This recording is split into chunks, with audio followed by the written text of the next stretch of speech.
महागाव तालुक्याच्या वतीने स्वर्गीय अजितदादा पवार यांना भावपूर्ण श्रद्धांजली अर्पण करण्यात आली। या श्रद्धांजली कार्यक्रमात तालुक्यातील विविध क्षेत्रातील मान्यवर, सामाजिक कार्यकर्ते, पदाधिकारी व नागरिक मोठ्या संख्येने उपस्थित होते। कार्यक्रमाच्या सुरुवातीस स्वर्गीय अजितदादा पवार यांच्या प्रतिमेस पुष्पहार अर्पण करण्यात आले। यानंतर उपस्थित वक्त्यांनी आपल्या भाषणातून स्वर्गीय अजितदादा पवार यांच्या सामाजिक, राजकीय व जनहितकारी कार्याचा गौरवपूर्ण आढावा घेतला।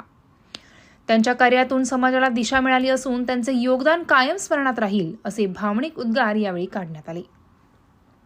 यानंतर मान्यवरांच्या हस्ते श्रद्धांजलीपर मनोगत व्यक्त करण्यात आले। कार्यक्रमाचे औचित्य साधून समाजातील गरजू घटकांप्रती आपुलकी व्यक्त करत जन आंदोलन आधार संघर्ष समितीचे संस्थापक अध्यक्ष जगदीश नरवाडे यांच्या पुढाकारातून अपंग व्यक्तींना ब्लँकेट वाटप करण्यात आले। हा उपक्रम उपस्थितांच्या मनाला स्पर्शून गेला। यावेळी बोलताना जगदीश नरवाडे यांनी सांगितले की स्वर्गीय अजितदादा पवार यांचे कार्य सर्वसामान्यांच्या हितासाठी होते। त्यांच्या विचारांचा वारसा पुढे नेणे हीच खरी श्रद्धांजली आहे। कार्यक्रम शांततापूर्ण व शिस्तबद्ध वातावरणात पार पडला। कार्यक्रमाचे अध्यक्षस्थानी भगवानराव राऊत हे होते, तर प्रमुख उपस्थितीमध्ये सचिन नाईक काँग्रेस नेते, नितीन भुतडा भाजपा नेते, comrade DB Naik, BDO Kadam, ठाणेदार धनराज निळे, कावळे सर, देवीदास मोहकर, केदार जोशी, साहेबराव ढोले, अतुल शिंदे, तेजस नरवाडे, जगदीश महाराज यांच्यासह मोठ्या प्रमाणात नागरिक उपस्थित होते। मराठी 9 न्यूजसाठी सचिन ओबाळे, महागाव। नमस्कार, आज आपण महागाव तालुक्यात आहोत।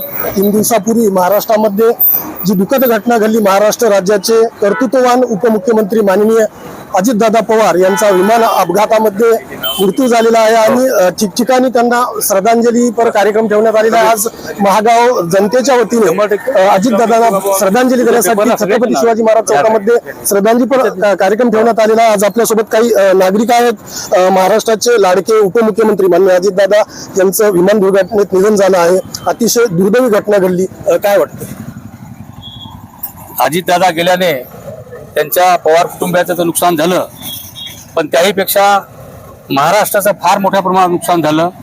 असा दूरदृष्टी नेता पुन्हा होणे नाही। कार विमान अपघातात झाल्याच्या नंतर आपण सर्व मीडियाच्या द्वारे बघत होतो की त्यांच्या विमानातून सगळं कागदपत्रे बाहेर निघलीत। याचा अर्थ की तो व्यक्ती जनतेसाठी, सर्वसामान्य माणसाला न्याय देण्यासाठी हा काम करत होता।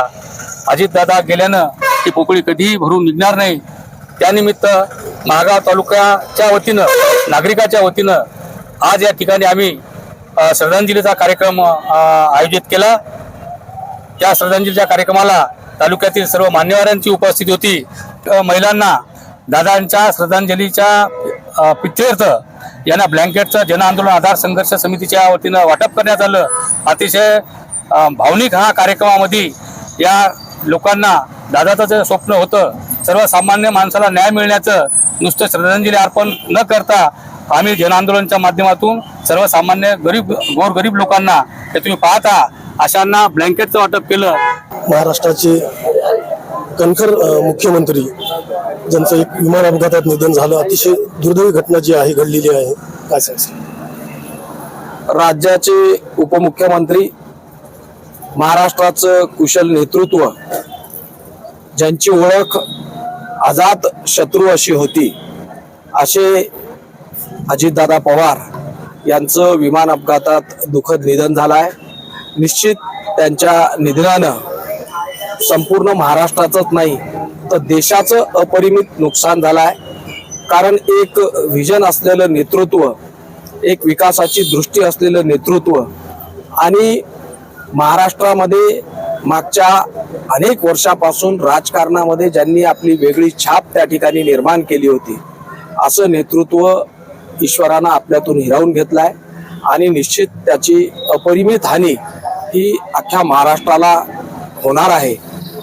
दादाच्या जाण्यामुळं संपूर्ण महाराष्ट्र शोकमग्न झाला आहे आणि स्वर्गीय हिंदू हृदय सम्राट बाळासाहेब ठाकरे, प्रमोदजी महाजन, गोपीनाथजी मुंडे यांच्यानंतर जो लोकांच्या मनावर राज्य करणारा व्यक्तिमत्व म्हणून ज्यांची ओळख होती, असे अजितदादा गेल्यामुळं संपूर्ण महाराष्ट्रावर त्या ठिकाणी शोककळा पसरलेली आहे आणि निश्चित हे नुकसान हे न भरून निघणार आहे। तुम्ही श्रद्धांजली देताना दादाचा जो उल्लेख केला की जातीवाद किंवा अशा प्रकारचा प्रकार त्यांच्याकडून कधीही घडला नाही आणि फार मोठं नुकसान जे आहे महाराष्ट्राचं झालेलं आहे अजितदादाच्या जाण्याने, हे खरं आहे. अजितदादा खरं एका परिवारापुरते की एखाद्या विशिष्ट समाजापुरते त्यांनी कधी नेतृत्व केलेलंच नाही.